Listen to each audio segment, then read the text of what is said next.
Alongside Brusco, here comes the slam onto Kyle TZ, paired up with a on it, dodging that jump. Kyle figured out Ogwin, here comes the real, able to take down the Master. Kirk on the back with the AOG, and King Kong with the Evil Queller onto Flap. The next target is Kyle.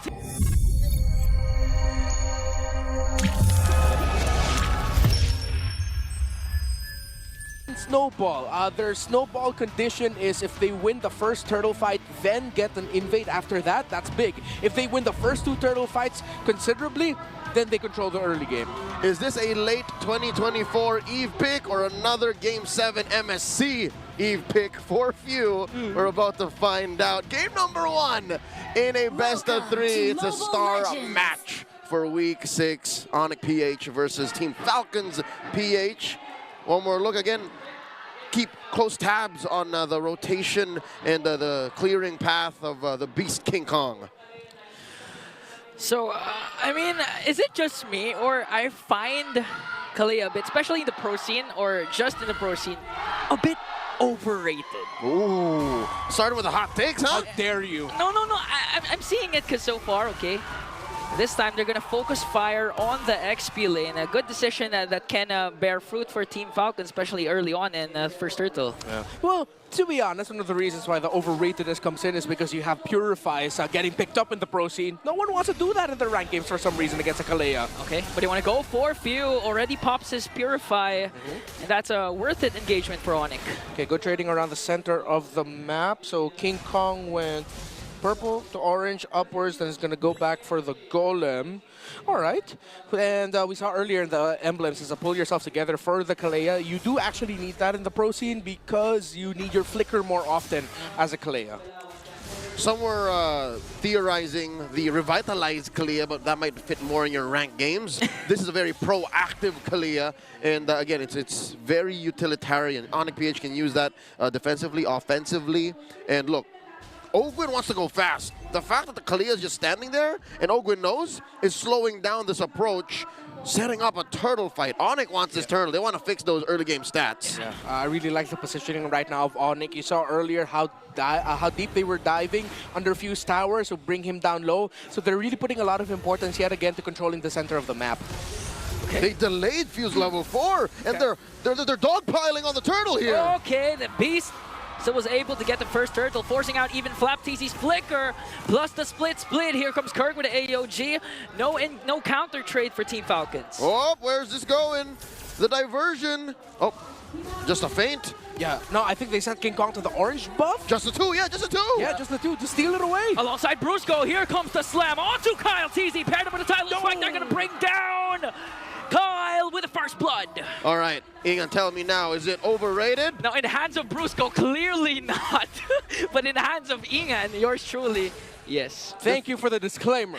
I thought we would spend an entire day where I'd hear disrespect on the my Khae. Yeah. Yes. Is that a possessive? My Khae? Yes. When was Khae actually allowed to be picked? Was it week 4 or week 3? Yeah, week 4. Okay, so 2 weeks was more than enough for these pro players to actually make him or master Khae. Ogwin jumps in but gets caught out by 3. And Super Fringe joins the party, picks up a kill of his own. Yeah. Excuse me, I believe that was week 5, right? It was only 1 week that we've seen Khae. Week 4 was when the patch dropped. Week 5 is when Khae was active, all right. So, okay, they only need 1 week then. Yeah. Look, a lot of pressure being applied onto the jungle of Kyle TZ, so, and a very smart use of the diversion up top. You know who you can't purify? Kyle TZ can't use Purify. He does have some sort of like purification tool with his ultimate once he's maxed out with the beats, but he didn't have it then. So right now they're just playing around this Khae and this Loyi very well, sending Brusco into key areas where they could disrupt Kyle TZ, and not just Brusco, even Kirk's doing it. Again, one of the best qualities of ONIC. Oh my God, Brusco looking for a quick one. Does not press the button on it. Dodging that jump.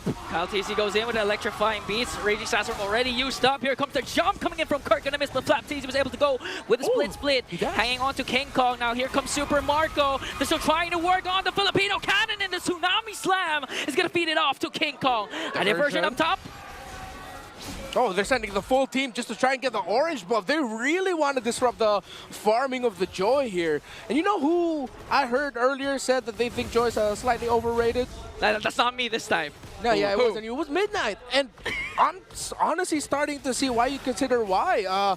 When her jungle is so easily invaded, she falls off so badly. Hey, you're talking about a man who is a whole desk away, a full broadcast language away, and he's also getting slammed. He's also very wrong. 4-0 currently. ONIC sitting with a comfortable 3K gold lead. Super Marco in trouble. Okay, there was a Purify. Kirk still holding on to the bulletproof. Ogwin very quite low here. Flapteezy jumps in right after Kelra. Okay, Kelra a couple of hits away, was able to flicker out. Here goes the RWM. But Brusco and Kirk still working on him. Kelra, will he be able to escape? The one more hit. No way! Okay, Kelra still alive and turn things around. Still 2 kills for ONIC Philippines. The gold standard still standing despite literally Flap being on top of him for a good 10 seconds. Big yikes by Falcon. Super Marco could not even get close enough to try and bring Kelra even lower. And Kelra walks out scot-free while Super Marco's lane is getting pressured. And do you remember what Kelra said a while ago? He can literally bench Flapteezy, and that's what he did. Yeah, he was doing it there. All he right. was benching Flap without a problem. It's now a 3-level gap. Make it 2 between the 2 junglers. King Kong is just ruling the jungle right now. Kaltizi's still hungry. All right, real quick. Diversion. An instant replay. Check out the live. There's a kill on a Kaltizi live. And let's appreciate that play once more. You know the action's non-stop when your replay and your actual live is still going on. Brusco jumps in with the Raging Sandstorm onto Brusco. And they're going to be able to pick him down. Kirk with Revitalize as Super Marco trying to clear out the mid lane. Here comes Flapteezy once again with a split. And it looks like the Clash will disengage. Falcons right now completely out of their tempo. Few was doing no damage to Kelra. Under the real-world manipulation, he got 3 taps in and was barely able to take him past down 50%. He brought that up when Kelra was at around 90%, 70, 80% health. So still needs way more damage for this Eve. It's gonna have to get to the point where Falcons will have to understand they lose control of the early game. Mid-game's gonna be a big struggle for them even more. They have to play for a little bit later, see if they can win out trades by only losing their roamer and or EXP. They cannot lose their main damage dealers anymore. Falcons no longer contesting. Clear take for the last turtle of the game here. ONIC PH still asserting dominance in mid while holding this diversion like a sword of Damascus. All right, rotating down over to Super Marco. Does he know there's 4? Does he know there's 4? Okay, here comes the taunt. Still has his Purify plus his tower. Ogwin with a conceal. Will Team Falcons engage here? It looks like they're not going to engage, all the while King Kong's just pushing up top. All right, 5 members of Falcons committed to protecting that tier 1 in mid and in bottom. And the rotations are so slow compared to ONIC. Run and gun pales in comparison to ONIC's sheer map control with the diversion. Again, we were talking about it earlier. In the center of the map, their damage profile is great, but they're severely lacking that hard crowd control that a Kalea, even a Blowy soft crowd control, even the crowd control Suyo can do. It's just way better. Oh! Tsunami Slam paired up with the AOG. Ogwin counters out with the Raging Sandstorm. They're going to bring down Flapteezy. Kirk with Revitalize to outsustain the damage from Falcons once again. And no trade still for the Green Falcons. Dudes is just flying everywhere, despite there literally being a box to hold them in. The diversion coming through, coast to coast, over to the orange. All right, Kirk and Brusco, too late to spot that orange take. All right, how ONIC isn't going for pick and rolls, they're going for pick and pops. Once they get the pick, pop them. And that's exactly how you want to play when you have a Kalea. Don't waste the Tsunami Slam, play into it.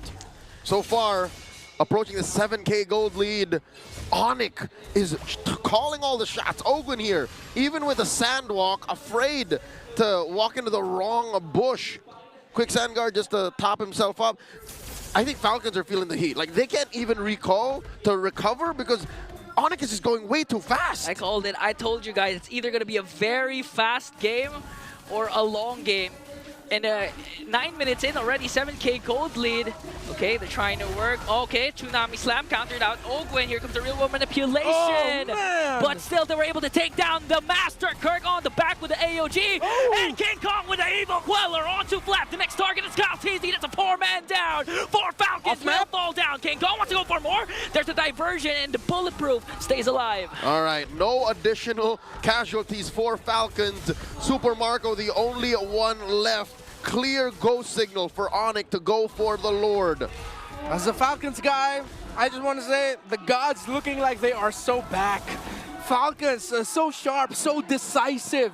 A lot of what we've missed out from ONIC Philippines for the beginning of the season. When we saw them go on their winning streak, we started missing it a little bit more because we saw shades of it. Now against Falcons, they are so back. And they're jumping in once again onto the Master. Wow. Next target here is Flapteezy. Tsunami Slam to deliver the final blow. AO diversion up top. They're just going to try and steal away the orange buff.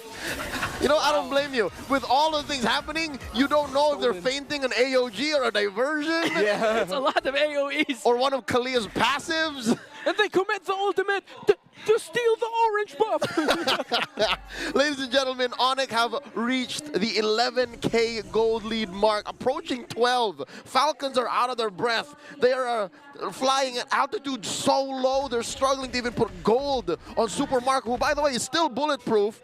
But at what cost? Let's check out the items here. He's barely built 3. All this while, oh my God, he is almost 3,000 behind Kelra. Yeah, he may be bulletproof, but he's not ONIC proof. Okay, Ogwen trying to go look for an angle, but it's spotted out by Kelra. Lord already bursted down to mid lane, hit with their turret as Flapteezy onto Keller with a split, but he's targeted by Flora. Conceal coming in from ONIC Philippines, and it looks like they got their job done. They were able to take the base, and now they're surrounding Flapteezy with 4 members, and the Filipino cannon shuts down. They almost took Flap back to their King Kong. boot camp in the base. Oh, the beast! Incarnate himself! Still alive, but gonna get taken down by Super Marco. ONIC family still holding on. 4 members are able to take down 2 once again. And now the tier inhibitor up top and down bottom. Super Marco gets a kill. Onto Brusca though. Kirk jumping in once again. They take down Master Ogwen Kelro with a tower lock. ONIC Philippines with a fast game to take down the Soaring Falcons. 11.5 minutes all it took for the Super Fam to get to match point.